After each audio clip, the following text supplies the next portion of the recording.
Hey guys, what's up? Hope I got enough light for this video here. It's 7:49 right now. Yeah, fixing to go into the gym.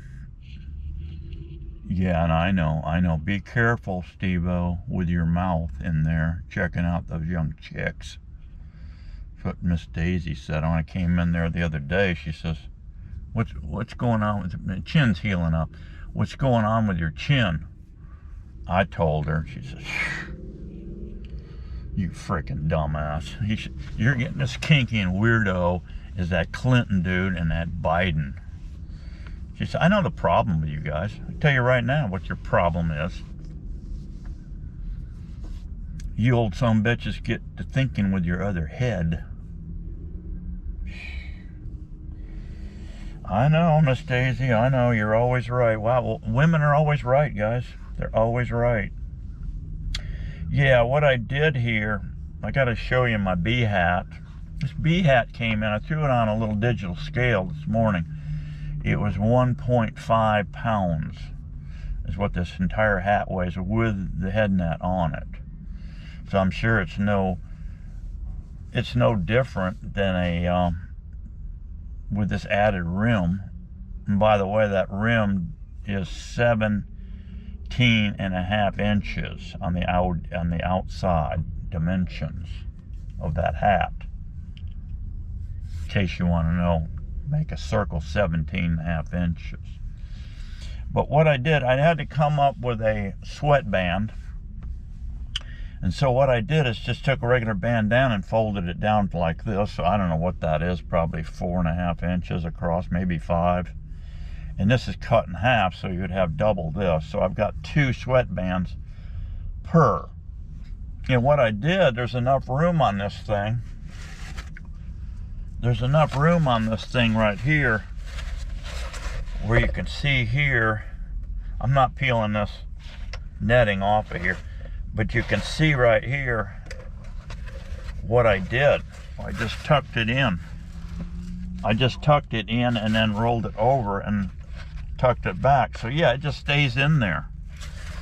And what happened here, the edge of this thing, you can see how thin it is. It's not even an 1/8 inch thick. And this thing's sturdy, guys. I mean, this thing is sturdy. And it'll last for friggin' ever if you don't run over it with the truck. Yeah. Now what I had was, this thing, as you recall, I just nailed it to the form, the wax form. But what I had when I took it off the form, I took a die grinder. I could see right through the glass because it's clear kind of. And I took a die grinder and went around that circle. And that's how I cut the whole circle out, okay? But what happened, the resin seeped under the hat. So I had to, like, not all the way around, and just maybe half of it. Some here and some over there. The resin snuck underneath, and I created about a 1/2 inch little cantilever amount of resin sticking out here, okay?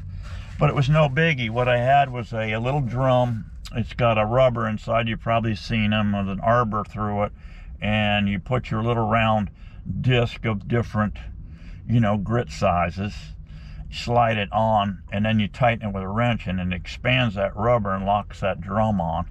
So you just chuck it up in a drill, and that's what I had. And I just quickly went around and cut that flush. Then while I was there, these screws that are here, they're not ground flush, but I knocked the sharp edges off. So now I've got a bandana here inside for sweatband. It's very thin, it's very light. I spray painted it white. I mean, this stuff is tough, guys. It's tough. You probably could have gone maybe even a little thinner, but I don't know. That's kind of compromise. So what I had was, as you saw before, I don't remember what the weight thickness of that cloth was. I just got it at Lowe's, and they had a package of it, and that material was just enough to create two of those cutouts to go over this. And I did rough it up a little bit, the existing top.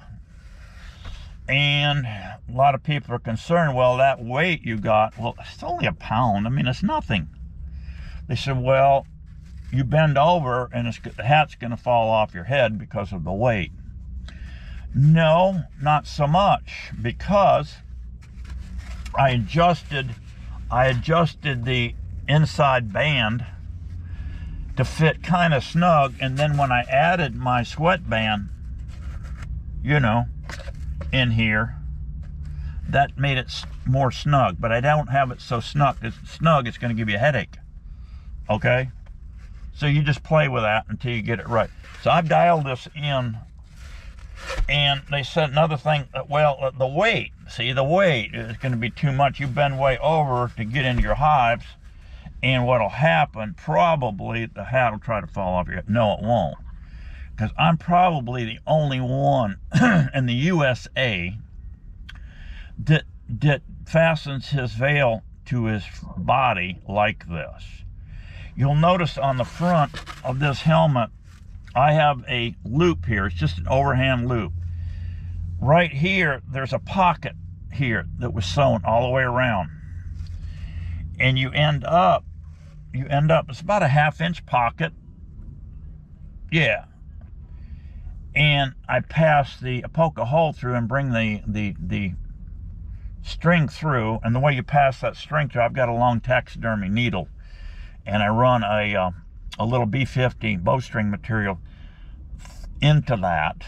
And then I tied to the end of this rope. And I don't know what this rope is. This is probably an 1/8-inch rope. You don't want it too big, because you want to pass it, have your button, the keeper button here. You can get these by the packet on Amazon. String keeper buttons.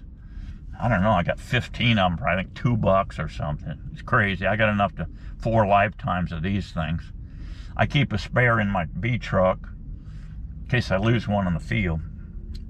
But what I do here is, you'll notice I got this in the front of the net.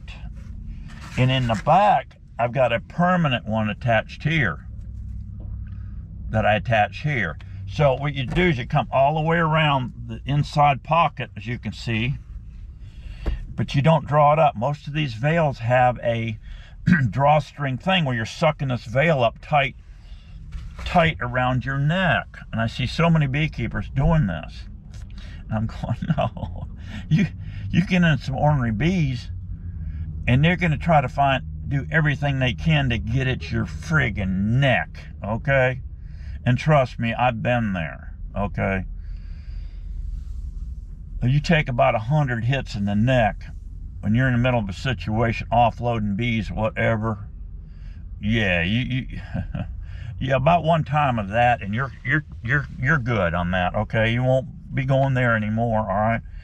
So you'll understand, if you ever do, you'll understand the beauty of this tie-down situation that I have here with this veil. So what I do, I take this button off. The back is going along my back. I let them hang down. Then they come along my side, and I grab the bottom one, and they pass it through my belt loop. And if you don't have a belt loop, create a loop. You can take, you can just quickly stitch on a keychain loop, keychain. There's your loop. You pass your lines through that. Then you come back up, and I just take one line, once I pass through my belt loop, and I come through this loop that's in the front. I come around with the other loop and pass it through my belt loop. I put on my button, and then I pull this down. So I've already got, once you pass that one around through your loop, and then you pass both lines through this, then you adjust it up. Well, what that does is sucks not only the line in the back, pulls the veil down in your back, it pulls the veil down in the front, which in return sucks this to your head. Doesn't want to fall off your head because you got it pinned up. Now you adjust this up. Starting to rain. I'll be darned. And then you take all the extra line and I just shove it in my left pocket. So there it is, guys. That's it. This thing will last forever, ever. The only downside of this Tully netting, like I've told you before, is the simple fact that it's fragile. And if you're around brush, you're in the woods working bees, and you're around tree limbs that are hanging down, yes, that will grab this, and this can be ripped really easily. I've got some stitch up spots in this thing where I've snagged it. I just keep patching them until I get to a point where it's ridiculous. I mean, you got too many holes, and you just take that Tully netting off, salvage your strings, no big deal. You take a pair of Leatherman pliers and you can untie those strings. It's just one overhand knot and both ends of that thing, and you're good to go. So that's it. That's your little update on Steve-O's hat and attitude adjustments in the gym. Okay, you don't want to have any more attitude adjustment. Miss Daisy told me, she said, if I was there, let me tell you something, if I was there that day and you said that to that girl, I would have just drop kicked you right in the balls. And that, sir, she said, would deter you from any more shizit talk like that. I said, Miss Daisy, sometimes us guys just need a little attitude adjustment because you're right. We're always thinking with our other head. She said, there you go. All right, guys, that's it for today. God bless you for coming into my world. I will see you soon. It's been cool. This old man winter just keeps pumping down from the north. But it's a lot better than it is in Minnesota, and it's like 17 below and above. One day is 17 above, some days is 17 below. No, we always seem to get up around 50, 60, 70 degrees here in the winter. Yeah, I mean, some days we have some really cold days, but here lately that's the way it's going. And when it hits 50 degrees here, the bees are flying. But I noticed that the maples are starting to bloom. And the next thing that's going to be popping after that is cherry laurel. Cherry laurel, that thing, I got quite a bit of that in the area. That gets them spunked up. They are not hitting my pollen sub. None. It'll sit there and start growing mold. When it gets too moldy, I dump it out and I keep an eye on it. I'll keep a little dust in there. If I notice them poking around, I say, they want some. So I'll load that thing up. And when they want pollen, but it's coming to spring, and they will be hitting that thing. They'll be hitting it hard. So that's it for today, guys. Thought I'd show you my hat. I like it. Love it. I don't need no more of it because I've got one here and I'm not selling it. But at least you guys know how to build one if you want one. But don't go no thinner. What I did is put that, you remember, I put that one layer of cloth down, which was thin, real thin stuff. And I wetted that out.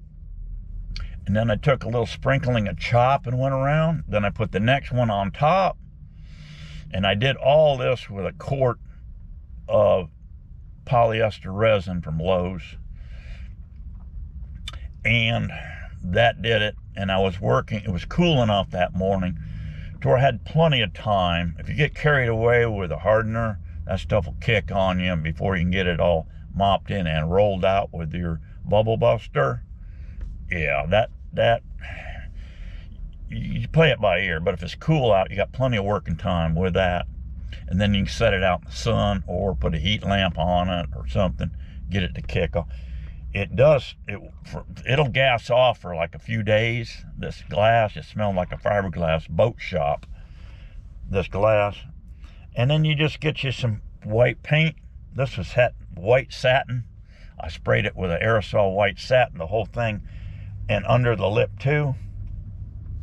Hey, I'm loving this hat, guys. I am loving it. Those old straw hats, they fall apart. You're constantly patching them, working with it. Spend more time fooling around with that than it's worth. Hey, build you a Steve-O bee hat. See you real soon, guys. Be happy, be strong. We got to keep getting it on. And my next cut job is going to be on February 3. So say some prayers for old Steve-O when he goes under the knife. I think I'll be fine. The man's watching out for old Steve-O. I really think so, guys. I'll see you soon. Bye-bye.